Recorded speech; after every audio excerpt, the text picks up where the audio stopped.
Boa noite a todos. Vamos iniciar daqui a pouco a palestra sobre o impacto da Covid na recuperação judicial. Doutor Leonardo Marques, tudo bom? Olá, Boa doutor noite. Bruno. Boa noite. Tudo certo? Me ouve bem? Tudo alto e claro, meu amigo. Que bom, uma honra estar com você aqui. Agradecer aí imensamente por ter aceitado esse convite para a gente debater um pouco sobre a recuperação judicial nessa época de pandemia. Antes de dar início, queria agradecer também a ESA por essa oportunidade, por estar proporcionando esse debate aqui aos advogados. Agradecer o apoio do Instituto Brasileiro de Direito Empresarial, do Bajude. Sem eles, a gente não conseguiria manter esse tema tão rico e importante em debate. Professor, muito obrigado pela sua presença. Para quem não me conhece, agradecendo também a presença de todo mundo que está assistindo. Meu nome é Rafael Cota, eu sou coordenador da área de falência e recuperação de empresas da ESA. Hoje comigo essa noite, debatendo esse tópico, está o professor Leonardo Marques, que é mestre em Direito Empresarial e Tributário, titular da primeira promotoria empresarial da capital, professor dos cursos de MBA e LLM de Fundação Getúlio Vargas, coordenador acadêmico do Instituto Brasileiro de Direito de Empresa e ex-gerente de instituições financeiras. Tive que fazer uma colinha aqui, ler rapidinho o currículo, porque é extenso. Não deu para gravar tudo. Professor, a ideia aqui é a gente debater algumas decisões, algumas questões polêmicas nesse período de Covid.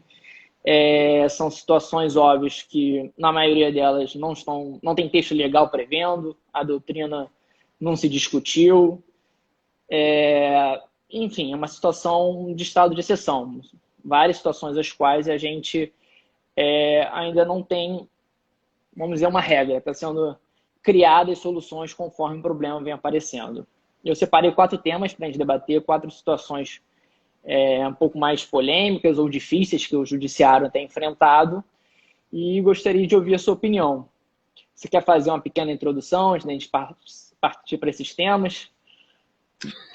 Realmente é uma pena essa situação de pandemia, porque nós esperávamos uma recuperação econômica, né, do país e, com isso, uma redução no número de processos de recuperação judicial, redução de requerimentos de falência, mas a pandemia nos pegou de surpresa e realmente nós estamos passando por um momento de impasse. Nunca antes na história tivemos algo do gênero e o Instituto da Recuperação Judicial e até mesmo da falência vão passar pela sua prova de fogo agora, nesses dias, né, de isolamento social, de retração econômica, de lockdown. Então, realmente, vai ser um desafio para todos os operadores de direito, os advogados, eles têm que ficar imbuídos, né, de que o mais importante nesse momento é preservar a empresa, preservar os postos de trabalho e tentar a rápida recuperação econômica. Sim, com certeza. É uma briga aí que todos nós temos que enfrentar e tentar resgatar nosso país, cada um, obviamente, na sua área, os médicos à frente dos hospitais, os advogados, promotores e juízes na área de recuperação judicial, se essa for a melhor solução para as empresas, o governo na área econômica, cada um tem que arregaçar as mangas e ir em frente para tentar dar a volta por cima no país. Bom, os temas são 4, como eu havia dito. Vou começar pelo primeiro aqui, que é uma questão que a gente tem visto já algumas decisões ao longo do país nesse sentido, que é o seguinte. A empresa já está com o plano aprovado, já iniciou o seu pagamento, né, já está fazendo pagamento aos credores e veio o Covid. Claramente, o coronavírus, a empresa fecha, dependendo do ramo, tem um impacto quase 100% no faturamento, outros nem tanto, obviamente, vai de caso a caso, mas o plano que antes previa uma situação de normalidade, agora já não prevê mais, já alterou a situação da empresa. E com isso a gente tem visto, pelo menos eu separei, 3 grandes tipos de decisão, vamos assim dizer, três nichos de decisões que a gente tem visto ao longo do país. A recuperanda vai no judiciário e pede uma decisão em 3 situações distintas. Uns casos pede a suspensão do pagamento, e algumas decisões têm sido dadas, o juiz tem dado 1, 2, 3 meses, dependendo do caso, para esse pagamento. tem algumas decisões em que o juiz está arbitrando um percentual a ser continuar a ser pago, e também tem decisões que estão se dizendo que o juízo não tem competência para alterar o fluxo de pagamento do plano de recuperação.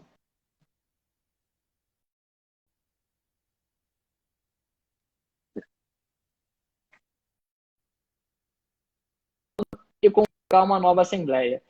E eu queria saber da opinião do doutor, do professor, o que você acha? O juízo tem competência? Não tem? Temos que convocar uma nova assembleia? Como é que fica essa situação tão delicada? E ressaltando que são decisões que têm que ser tomadas rápidas, porque o impacto é grande no fluxo tanto do devedor quanto do credor. Realmente, Rafael, não é uma situação fácil para o juiz decidir. Como a gente havia colocado na introdução, tudo muito novo, né? E é difícil a gente criticar uma decisão, uma outra decisão em determinado sentido, enfim, só que eu adoto uma linha de que o processo de recuperação judicial, o mérito do processo de recuperação judicial pertence aos credores. Só que o Instituto da Recuperação ele tem natureza contratual e nós não podemos nos esquecer de que o plano de recuperação aprovado é um acordo, é um contrato e também se submete às regras lá do Código Civil, a regra do direito contratual.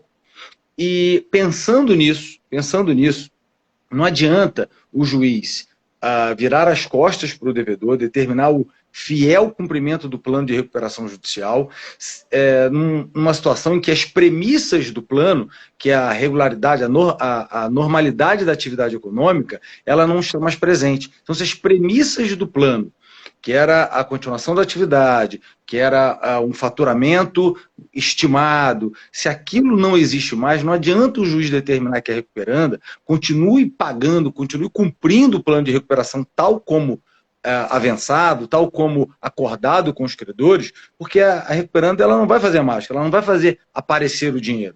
Então, se houve uma interrupção no fluxo de caixa, uma queda, às vezes de 100% no faturamento, não adianta exigir que ela cumpra o plano.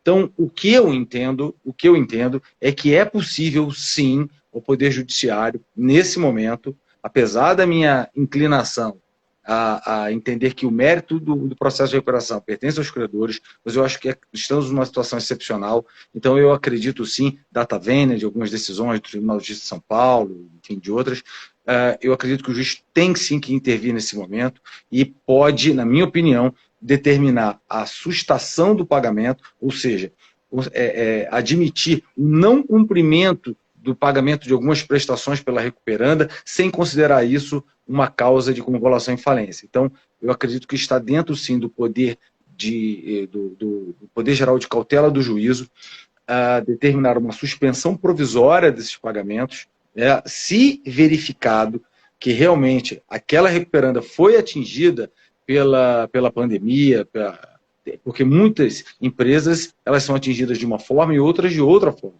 Então, se verificado que houve uma queda brusca no fluxo de caixa, decorrente do isolamento social, do distanciamento social e do lockdown, aí eu acredito que o juiz, sim, tem o poder e tem, aliás, o dever de tentar preservar a atividade, tentar salvar os empregos e autorizar, portanto, a suspensão provisória dos pagamentos ou, até se for o caso, uma redução, né, das tranches, uma redução dos pagamentos momentânea e, se for o caso, até aguardando uma futura apresentação de aditivo ao plano de recuperação e aí sim convocar os credores para que eles deliberem junto com os devedores uma talvez necessária alteração do plano de recuperação judicial.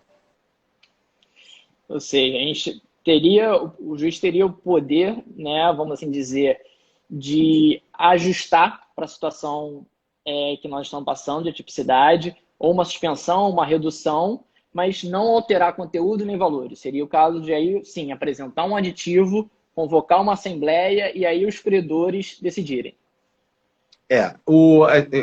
Eu entendo que nós podemos aplicar validamente o artigo 478 do Código Civil, né, que é a teoria da onerosidade excessiva. Naquele momento, é impossível para a devedora recuperanda, atingida lá pelo lockdown, de cumprir com os pagamentos, cumprir com as tranches, com determinadas obrigações. Então, em razão desse fato extraordinário, o juiz ele autoriza uma suspensão provisória, apenas provisória, dos pagamentos, ou uma redução provisória desses pagamentos, até que essa situação se normalize. E é interessante, doutor Rafael, que a gente não sabe até quando isso vai acontecer, a gente não sabe ainda a dimensão, né, dessa retração econômica. Então, realmente é possível que as devedoras precisem ainda de um tempo para poder pensar num aditivo ao plano. Então, mas até lá, né, tem as obrigações previstas no plano e o juiz precisa autorizá-la a suspender, a não cumprir, para evitar até uma convolução em falência. Então, o mais importante é, talvez, uma suspensão provisória, sem alterar o conteúdo do plano, de maneira nenhuma, isso pertence aos credores, até que seja possível a própria devedora reavaliar qual a medida mais interessante, uma alteração do plano, e aí discutir com os credores, talvez numa assembleia, uma alteração definitiva do plano. Mas é importante o juiz tentar preservar a empresa nesse período de pandemia, de retração, porque realmente a grande parte já está no limite ali do seu fluxo de caixa e realmente, analisando caso concreto, eu acredito que o juiz tem sim esse poder, e devemos destacar que ele está tratando de créditos concursais, né? E isso é importante frisar. Então, isso está dentro da competência do juízo da recuperação. Muito obrigado pela explanação, pela essa aula, né, de plano de recuperação. É uma preocupação que eu tenho muito, enfim, e que a gente, né, administrador judicial, o MP, o próprio judiciário tem que ficar atento, é utilizar a Covid como desculpa, né? A gente provavelmente vão ter algumas empresas que já vão estar numa situação de que não iam cumprir o plano, que não estavam nessa condição, que já tinham pagamentos, né, mais de 1, 2 anos previstos a serem feitos, e agora com a Covid resolveu utilizar isso como desculpa. Acredito que a gente também vai ter que enfrentar isso e fazer uma análise individual de caso a caso, né? Perfeito, a gente tem que individualizar caso a caso. Muitas empresas já estavam numa situação de inadimplência ou já estavam em atraso com algumas parcelas ou estavam na iminência, né, de efetuar alguns pagamentos, e aí veio a Covid e, na verdade, só veio servir de pano de fundo por uma tentativa, uma desculpa para não cumprimento do plano. Então, o juiz tem que separar dois casos. Se realmente a empresa já estava inadimplente, já vinha inadimplente, já não estava preparada para aquele pagamento antes da pandemia, tem que também identificar os casos em que a empresa não foi atingida, se foi ou não foi atingida pelo lockdown, e em que medida, né? Então, às vezes, ela foi atingida, mas não houve uma queda tão brusca assim no seu faturamento, houve uma queda pequena, enfim. Então, ou houve realmente uma queda total, zerou o faturamento. Então, isso vai depender muito do caso concreto. E aí, sim, é importante, talvez, a gente destacar o papel do administrador judicial. Acho que, nesse momento, o administrador judicial, na sua função ali de auxiliar do juízo, ele pode sinalizar, através das suas análises econômicas, contábeis, enfim, qual é a verdadeira situação daquele devedor e nortear aí a decisão do juízo da recuperação. Importante essa consideração do administrador judicial manter, então, a fiscalização ativa durante esse período e continuar fiscalizando a empresa para saber como que anda realmente o caixa dela, para evitar esse tipo de alegação aí futuramente, né? Com certeza.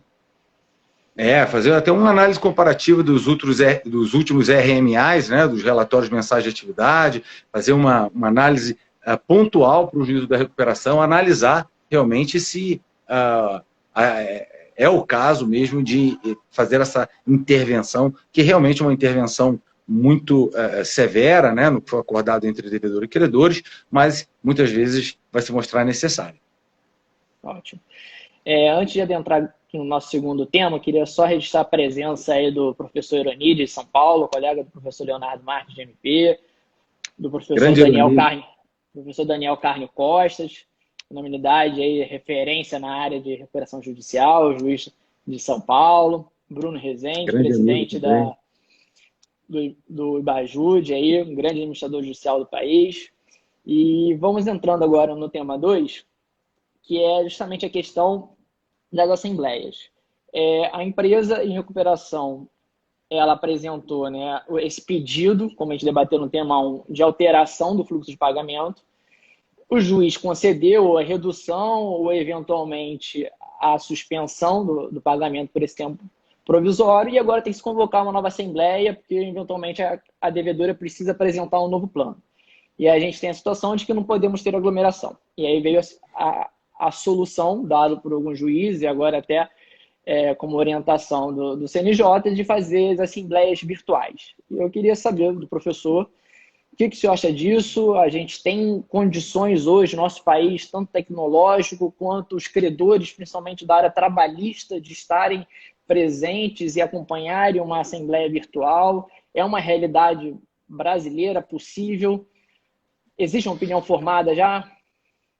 Já, Rafael, a gente já, infelizmente, a gente já passou por isso aqui em alguns processos. Eu já fui chamada a me manifestar em alguns processos a respeito disso. Eu acho que a regra é suspender, adiar a realização da Assembleia. Então, eu acho que esse tem que ser o norte. É muito importante, né, permitir que os credores, de forma presencial, de forma normal, possam discutir com o devedor, né, discutir entre si, né, as propostas constantes do plano. Muitos planos são bem complexos, né? Nós já participamos de algumas assembleias, então são muitos e muitos detalhes que que precisam ser melhor explorados numa análise corpo a corpo, digamos assim, dos credores.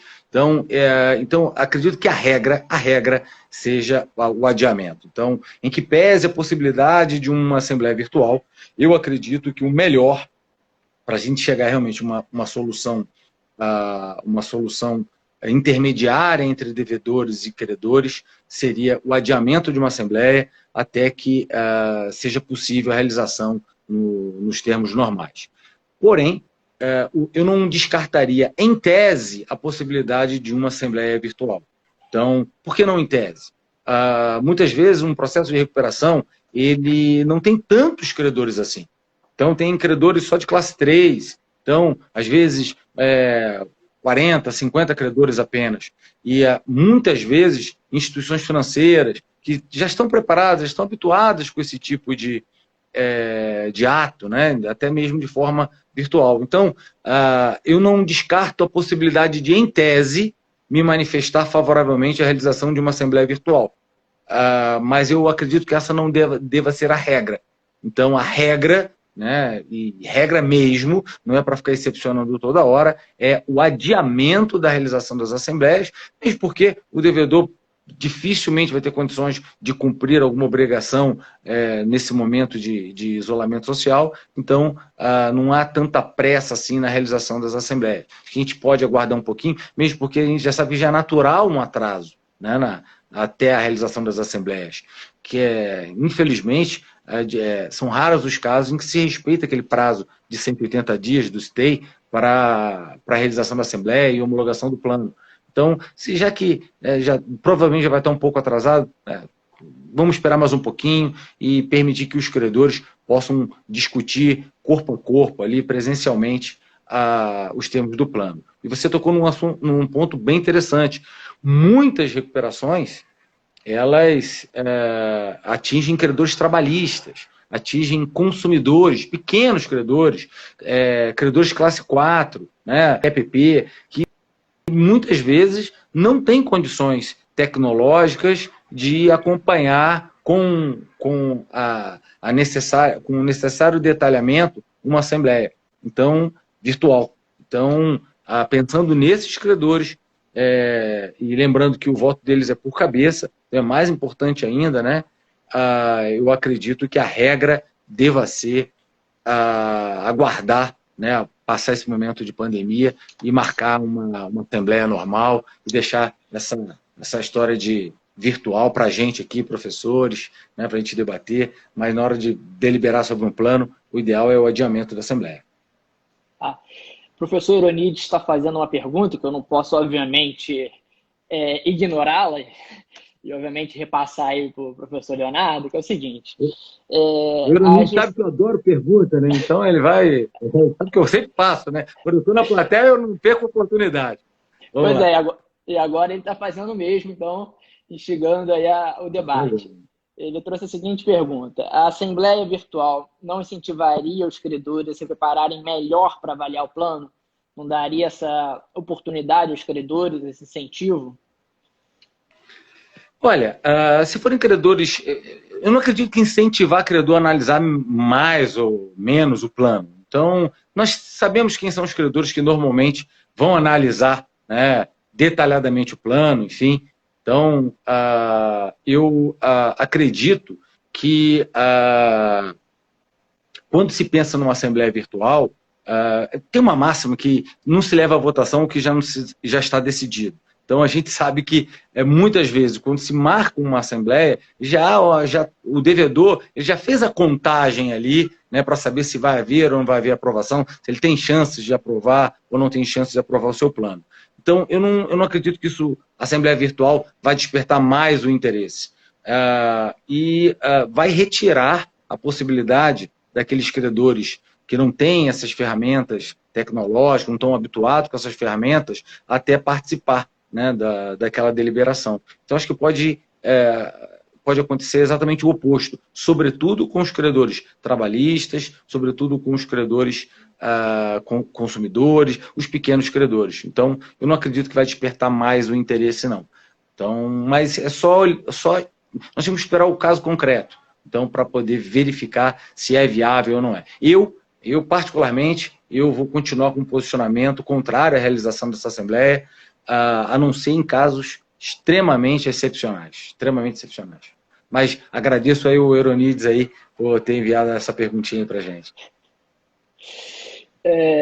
Professor Leonardo, entrando agora no nosso terceiro tema, a gente tem visto muitos pedidos de recuperandas para que o juízo recuperacional decida sobre a manutenção de serviços essenciais. Né? Tem se pedido para que os juízes não permitam que as concessionárias de energia, gás, telefone cortem né, os serviços, a prestação do serviço e mantenham as recuperandas, vamos assim dizer, inadimplentes sem a respectiva sanção pela inadimplência. Tem decisão já bastante, as decisões têm sido bastante diferenciadas ao longo do país e dentro dos próprios estados. Tem juiz que está entendendo e está concedendo a decisão, tem juiz que entende que não é competente, tem juízes que estão dando meio termo. Queria ouvir do professor o que o senhor acha em relação a isso. Olha, esse é um dos temas mais polêmicos, porque muitas vezes o corte no fornecimento de água ou de luz, enfim, ele vai comprometer 100% a atividade da recuperanda. Porém, apesar de estar sensível a essa preocupação da recuperanda, que muitas vezes teve uma queda no seu faturamento por conta desse isolamento, eu não posso deixar de fazer uma análise técnica, né, desse problema. E a gente está tratando agora de uma relação não submetida à recuperação judicial.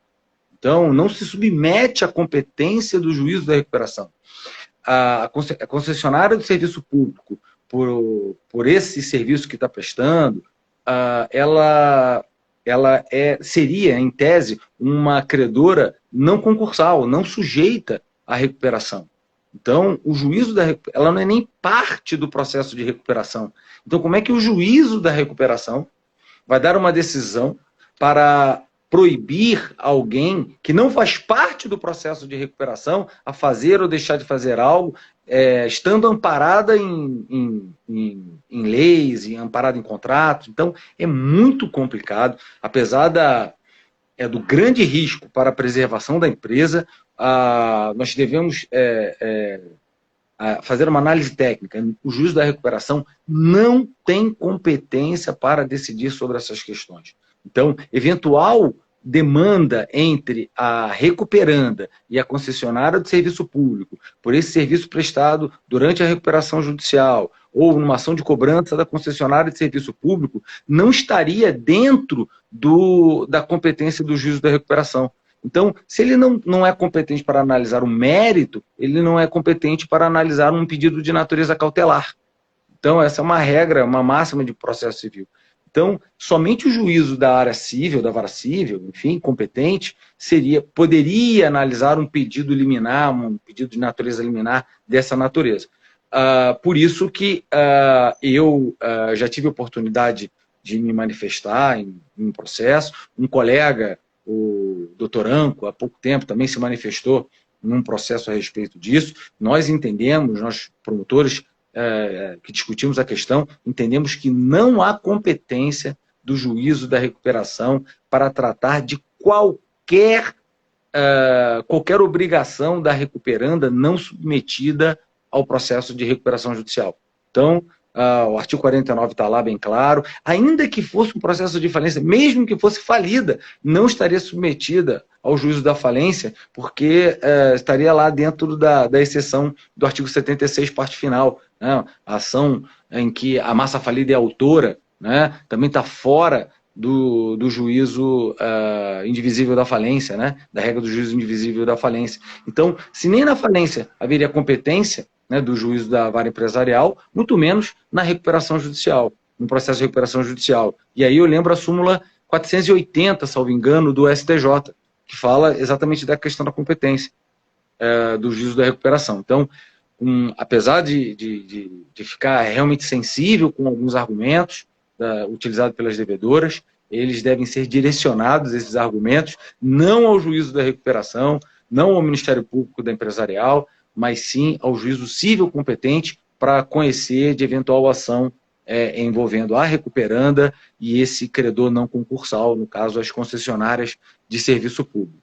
Então, em todas as vênias, nós temos nos posicionar, nós, Ministério Público, daqui da capital, estamos com um posicionamento de que o juízo da recuperação não é competente para analisar esse pedido cautelar que está se tornando corriqueiro já aqui nos processos em trâmite na capital. Não sei o seu posicionamento, mas é uma questão bem polêmica, que isso pode realmente levar à falência. A gente sabe disso, mas o princípio da preservação da empresa não é monopólio do juízo da recuperação. Existe essa preocupação da preservação da empresa, e alguns juízes recuperacionais acabam adotando essa postura para justamente evitar um pedido de falência. Quer dizer, pedido de falência não, chegar à falência, né, a empresa não conseguir sobreviver esse período, e aquela discussão, enfim, de que talvez a vara especializada tenha um conhecimento da situação atípica da recuperação judicial, e aí acabam os juízes, talvez com uma preocupação exacerbada sobre as empresas em recuperação, vamos dizer assim, aumentando a competência deles para abarcar essas excepcionalidades, vamos assim dizer. Esse é um argumento muito comum, né, de que o juízo da recuperação ele está mais próximo da recuperanda, então ele vai entender melhor o caso. Eu não concordo com ele. Então, de forma alguma, isso não pode ser argumento para alterar a competência. Né? Então, as normas que determinam a competência, elas são de ordem pública e eu não vou entender que um juízo é competente, outro, portanto, seria incompetente, porque um é mais sensível do que o outro à situação da recuperanda. Que a recuperanda, que é a devedora em recuperação judicial, dentro, enfim, dos seus interesses, para defender os seus interesses, ela vai querer direcionar seus pedidos, seus requerimentos ao juízo da recuperação, porque, historicamente, eles estão inclinados a colher, digamos assim, com mais facilidade, a não criar tantas barreiras assim, então, porque estão ali preocupados com a preservação da empresa, enfim, então acabam sendo mais receptivos, né, aos pleitos das devedoras em recuperação judicial. Mas a competência não pode ser determinada por essa sensibilidade ou por essa receptividade. Né? Então, nós temos que seguir as regras de competência, previstos tanto no Código de Processo Civil, como também na própria Lei 11.101, e eu não tenho dúvida nenhuma em dizer que não há competência do juízo da recuperação para analisar esse tipo de requerimento. Agora, A gente vai ter que aguardar aí. E muitos juízes das varas cíveis estão deferindo liminares para empresas prejudicadas pela pandemia, né? Então, eles estão preparados, sim, para receber esse tipo, estão sensíveis, né, para receber esse tipo de demanda. Então, eu não vejo problema nenhum em deixar isso de fora do processo de recuperação judicial. Professor Onix mandou mais uma pergunta aqui, perguntando se o Ministério Público do Rio de Janeiro ele tem oficiado nesses processos que estão sendo distribuídos nas varas cíveis. Nós aqui do Rio de Janeiro, nós temos uma recomendação, né, do Procurador-Geral, uma recomendação já antiga, desde 2005, a época que entrou em vigor a Lei 11.101. Temos uma deliberação do nosso órgão especial. Nós, promotores empresariais, nós atuamos em todos os processos cíveis envolvendo massa falida e envolvendo devedores em recuperação judicial.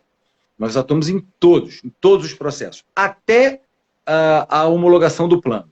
Quando homologa o plano, quando há homologação do plano na vara empresarial, aí nós deixamos de oficiar nos processos que correm nas varas cíveis contra ou envolvendo as empresas em recuperação judicial. Então, hoje, se tiver uma ação correndo na vara civil contra a Oi, por exemplo, eu já não vou me manifestar, porque já houve aprovação do plano da Oi. Então, agora, nada impede do juiz da vara civil, analisando uma demanda individual que uma das partes é uma empresa de recuperação judicial, perceba que aquela ação, que aquela demanda pode comprometer o plano de recuperação judicial, portanto, há um interesse público, né? E aí intimar o Ministério Público e nós, com certeza, vamos oficiar no feito. Então, mas via de regra, o MP atua, sim, nas varas cíveis, oficiando em processos em que as devedoras em recuperação judicial são parte, autor ou réu, então nós atuamos, mas até a aprovação do plano. Uma vez aprovado o plano na vara empresarial, a gente avisa que não tem mais interesse, então porque aquela demanda já não tem como comprometer a aprovação do plano, já foi aprovado, homologado, então a gente deixa de oficiar. Mas, eventualmente, se for uma demanda relevante e o juízo entender que há um interesse público ali, a gente vai aplicar supletivamente o Código de Processo Civil e aí, analisando o caso concreto, percebendo a presença de interesse público, a gente, os promotores, passam a atuar nesse processo, sim. O professor Onix está comentando aqui que a intervenção do Ministério Público de São Paulo é facultativa. Fez um comentário aqui provavelmente diferente aí da atuação do Rio de Janeiro. E aí, aproveitando essa pergunta do professor Onix, no Rio de Janeiro, os juízes das varas cíveis têm aberto vistas ao MP de empresarial para se manifestar nesses casos de recuperação, nessas situações atípicas? Ou pelo menos ainda não teve oportunidade, nesse pequeno tempo que a gente está aí de pandemia, de ser deslocado alguma vista para vocês? Sim, a gente... isso já é normal, isso já acontece normalmente. Então, mesmo antes da pandemia, os processos que correm nas varas cíveis, que uma das partes é a empresa em recuperação judicial, eles automaticamente abrem vista ao Ministério Público. E aí nós analisamos, né, e seguindo a recomendação do Procurador-Geral e do nosso órgão especial, nós atuamos no processo, né, daquela forma que eu disse antes, até a homologação do plano. Aí homologou o plano, lá a gente para de oficiar nos processos que correm nas varas cíveis, desde que a gente não vislumbre, os promotores não vislumbrem um interesse relevante que possa comprometer a execução, o cumprimento do plano de recuperação judicial.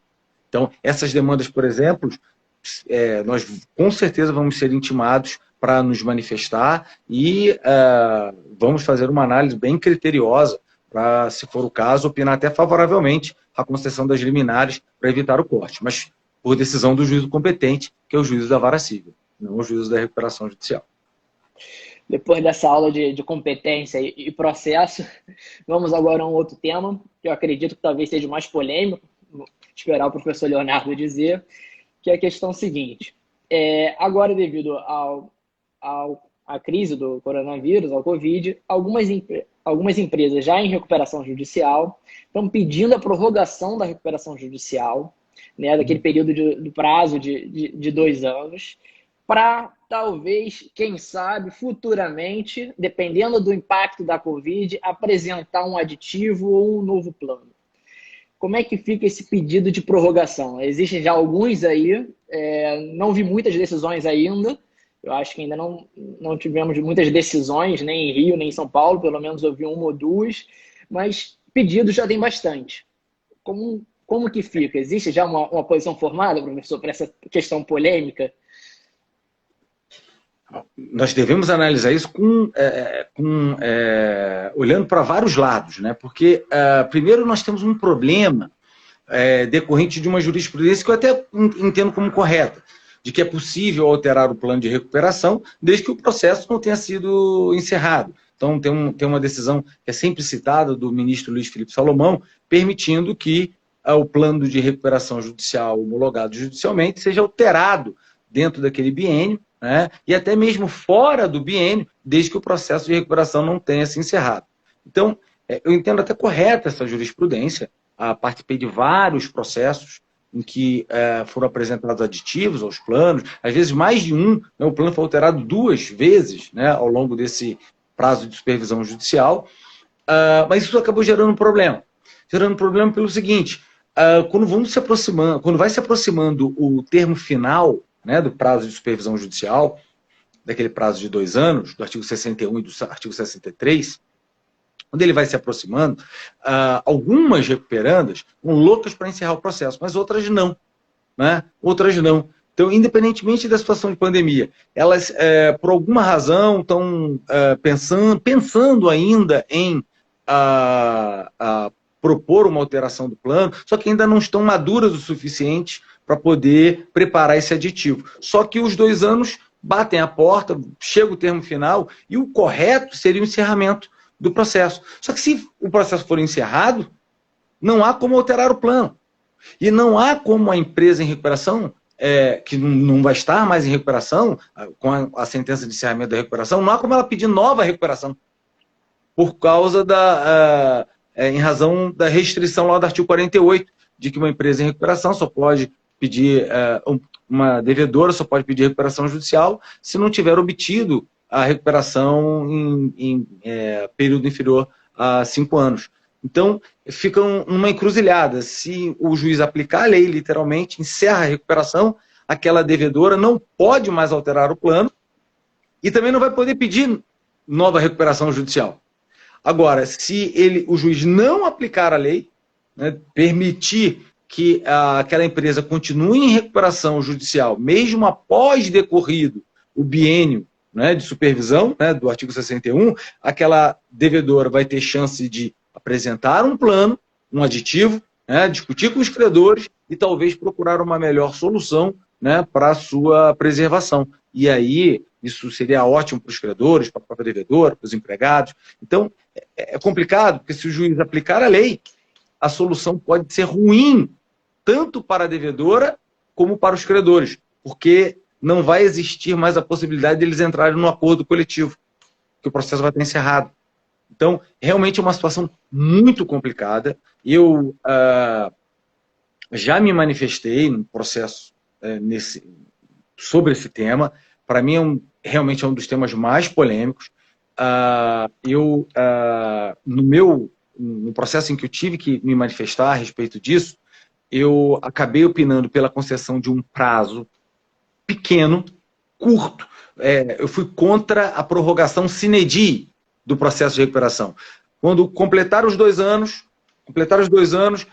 a devedora tem condição de apresentar uma proposta, um aditivo? Tem. Não tem. Então, eu opinei para conceder um pequeno prazo, aí de 120 dias, para que ela apresentasse o aditivo sob pena de encerramento da recuperação.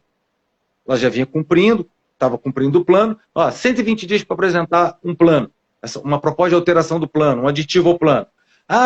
Enfim, depois de 120 dias, eu vou opinar pelo encerramento da recuperação. Porque a gente não pode deixar o processo de recuperação aberto, ad eterno, sine die, né? Porque é uma situação anormal e ilícita, ilegal, contraria o espírito da lei. Mas, agora analisando, voltando os olhos para essa situação emergencial, se por acaso uma devedora, hoje, né, em razão da pandemia, ela precisar alterar o plano de recuperação, ela precisa apresentar um aditivo. Ela não tem condições hoje de apresentar um aditivo, hoje, porque ainda não sabemos a extensão disso, né? Eu acredito que uma concessão de um prazo curto, para que ela repense, né, o seu fluxo de caixa, repense as obrigações que estão previstas no plano e apresente, se for o caso, essa proposta e aí sim levar para a deliberação dos credores. Então, eu tenho, e olha, eu sou extremamente legalista. As pessoas, enfim, os advogados que estão acostumados lá a tratar comigo, não está na lei, não tem jeito, vamos seguir exatamente o que está na lei. Então, mas nesse caso, eu abro uma pequena exceção, não como tem sido postulado, vamos prorrogar a recuperação sem prazo para terminar. Não, eu tenho que fixar um prazo. Eu acredito que o juízo fixa um prazo, 120 dias para ela reavaliar tudo e, se for o caso, apresentar uma proposta. E aí sim, se for apresentar uma proposta, vamos aplicar aquele precedente jurisprudencial do Luiz Felipe Salomão, que é possível os credores alterarem o plano, e aí sim convocar uma assembleia e eles deliberarem sobre essas alterações. Mas é uma situação muito complicada, porque eu como promotor, enfim, é muito difícil para a gente opinar contra a aplicação da letra fria da lei, que está bem clara lá, né? O prazo de supervisão judicial. Mas acho que essa é uma situação excepcional, acho que a gente tem que pensar um pouquinho fora da caixa dessa vez e abrir a exceção e permitir que os devedores reavaliem essas condições junto com os credores no palco adequado, que é ainda no bojo do processo de recuperação judicial. Então, é assim que eu tenho me posicionado, mas com dó no coração de me afastar da aplicação literal lá do artigo 61 e do artigo 63. Então, trazendo essa sua posição legalista, e se me permite aqui fazer vamos dizer assim, dar uma cutucada, gente sabe que toda empresa de recuperação, quando ela termina a recuperação dela, ela já não sai de um dia para a noite muito lucrativa, como a melhor empresa do mundo. Ela fez a recuperação, se recuperou, caixa zerado, teoricamente, se espera que agora com lucros, mas não vira uma empresa extremamente lucrativa, o melhor negócio do mundo, logo assim que sai da recuperação. Muito pelo contrário, até tem algumas ainda dívidas da recuperação. E nessa situação, fazendo uma previsão de futurologia, a gente tem várias empresas aí que acabaram de sair de recuperação ano passado e jamais preveriam de forma nenhuma a existência do Covid. Não tinham como prever que a gente ia estar nessa situação hoje e não sabe por quanto tempo, mais 2, 3 meses. Como é que fica a questão legal de que a empresa não pode pedir recuperação de novo? Eu sei que eu estou cutucando aí numa ferida ilegalista, e obviamente que a gente nem tem jurisprudência, nem decisão nenhuma nesse sentido, pelo menos eu ainda não sei de nenhuma empresa que já pediu recuperação de novo, mas eu acho que a gente vai ter que enfrentar essa decisão daqui a pouco. Vão ter empresas que saíram no passado, estão fazendo um trabalho de cada delas, estão direitinho, andando, mas não tinha como prever isso. E aí, como é que fica esse tempo? Realmente a letra da lei vai ter que ser seguida? Ela não vai poder ter outra recuperação? Ou isso foge completamente aí ao previsível, força maior, e vão permitir a empresa se recuperar e preservar essa empresa? Fora da situação de pandemia, eu conheço alguns casos em que a empresa já pediu recuperação de novo. Nós temos alguns casos espalhados, lá no Sul, tem um outro caso conhecido lá no Nordeste, mas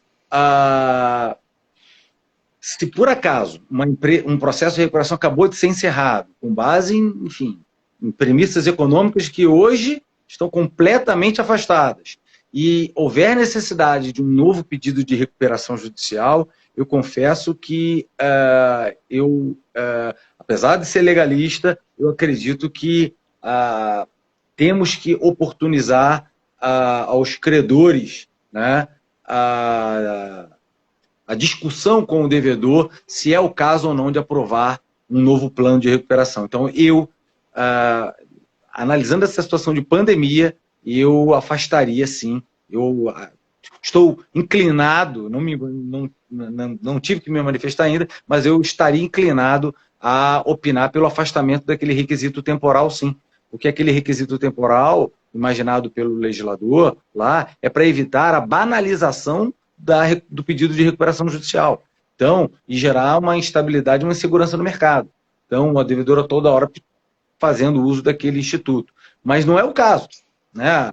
O Covid trouxe uma outra realidade. Então, que diferente daquela que o legislador queria afastar. Então, pensando na própria ratio da lei, né, daquele requisito, eu estaria inclinado, sim, por incrível que pareça, né, afastar lá aquele requisito do artigo 48, inciso 3 e o inciso 4,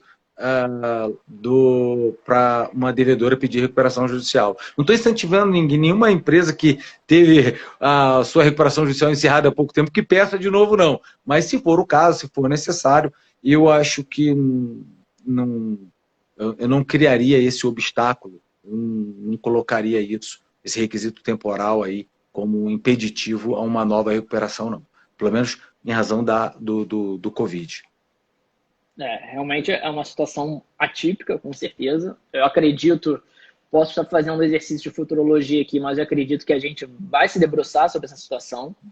Não consigo ver que as empresas que saíram da recuperação judicial até ano passado, que ainda estão caminhando aí para um caixa líquido e lucrativo mensalmente, tenha previsto essa possibilidade do Covid, do lockdown, e tenha aí reserva, fôlego para superar isso de maneira tranquila, sem eventualmente já estar pensando numa nova recuperação. Então, acredito que... A maioria sai trôpega, né? Então já sai ali com grande dificuldade da recuperação judicial. E aí vem o Covid, e aí praticamente, se você não permitir uma renegociação com os credores, você praticamente vai decretar falência dessa empresa. Então, alguns podem argumentar, mas ele pode, já que a recuperação encerrou, negociar individualmente com seus credores, extrajudicialmente, enfim.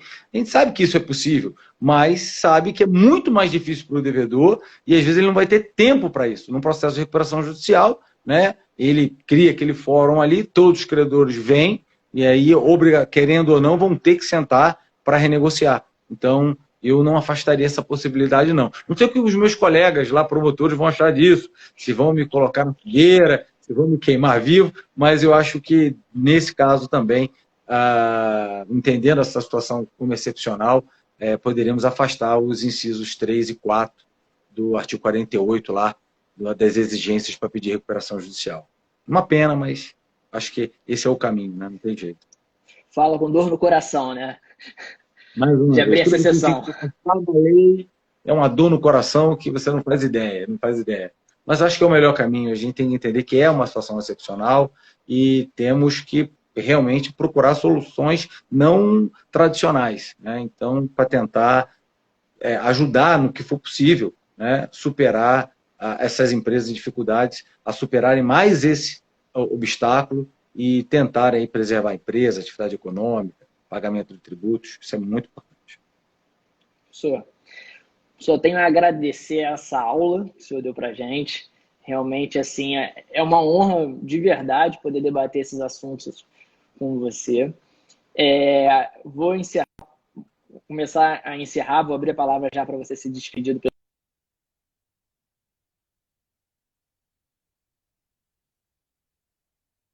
agradecer novamente a você, agradecer a ESA por dar essa oportunidade, ao IBDE, ao IBAJUD, agradecer o apoio de todos, agradecer a todo mundo que está assistindo a gente, obviamente. Professor, vou abrir agora para as suas considerações finais e você se despedir. Obrigado, Rafael, pelo convite, obrigado à ESA, ao OAB, agradeço a todos que estão nos ouvindo, nos acompanhando, né? Aí durante esse debate, dizer que é muito legal ver todos, né, advogados, promotores, administradores judiciais, juízes, todos preocupados em aprimorar o Instituto da Recuperação Judicial, aprimorar o Instituto da Falência, para, de alguma maneira, os advogados contribuírem para a sociedade ultrapassar esse momento de crise, esse momento de ímpar, né, na nossa história, e eu fico muito feliz de ter sido convidado, de ter a oportunidade de debater com você, Rafael, aqui esses assuntos tão picantes, né, então, que geram tanta polêmica. Olha, aí foi escolhido a dedo, né? Então, mas legal, legal. Vamos discutir isso. Agradeço e me coloco à disposição aí para quando vocês precisarem. Eu que agradeço pela paciência e desculpa se te coloquei em alguma situação aí delicada, com certeza não foi a intenção. Com certeza a intenção é só enriquecer o debate e trazer a discussão esse tema tão importante aí pra gente, que a gente tem que superar. A gente já está acostumado já. Obrigado, valeu, Rafael. Fica tranquilo. Pessoal, muito obrigado mais uma vez, obrigado a todos pela audiência e uma boa noite aí. Valeu, Rafael. Boa noite a todos. Obrigado.